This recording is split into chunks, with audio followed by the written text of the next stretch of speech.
I fell off a lifeguard tower when I was 16 or 17 years old, climbing up the ladder, slipped when I was working as a lifeguard.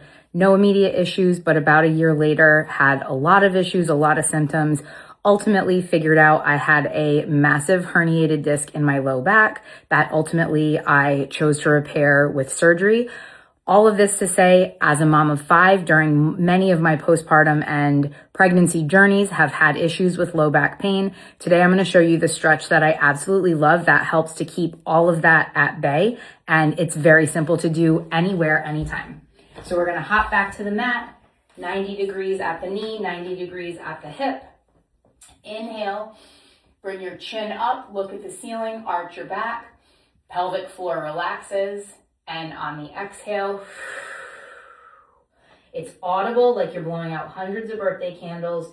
You want to round your spine. I like to think there's a string attached to the middle of my back, about like right here in the middle, and it's just pulling me up to the ceiling like that.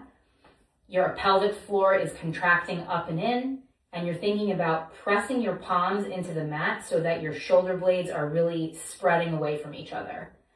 Inhale. Arch, relax the pelvic floor, exhale,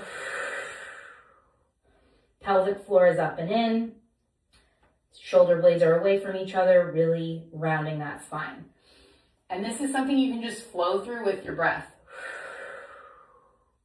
This is something you can do 5 or 10 of these when you wake up in the morning. I did this every single day, pregnant and postpartum. When you are pregnant and postpartum, you want to be careful with the arch part and not go past neutral, especially if you have a diastasis, but really anyone, you don't want to overstretch that. But if you are not in that phase, if you have fully healed your core postpartum, you can arch more fully and then round. But this is just a super simple, amazing exercise that gets you going. It'll help with flexibility and mobility in the spine, which is huge for pregnancy, postpartum, and really anyone that does a lot of sitting, driving, anything like that. So, and if you are that postpartum physician that maybe is feeling overwhelmed with the thought of how to fit exercise in, if you are thinking about, man, I really want to get doing this, but you're not sure how to do it or what to do or where to start or maybe even what's safe, definitely follow here, subscribe for more, head over to my YouTube channel, and you can also get scheduled for a free 30-minute movement consult with me where we can go over what that can look like, how movement can fit in your life, and how it can transform how you feel and help you feel more like yourself again. Bye, everyone.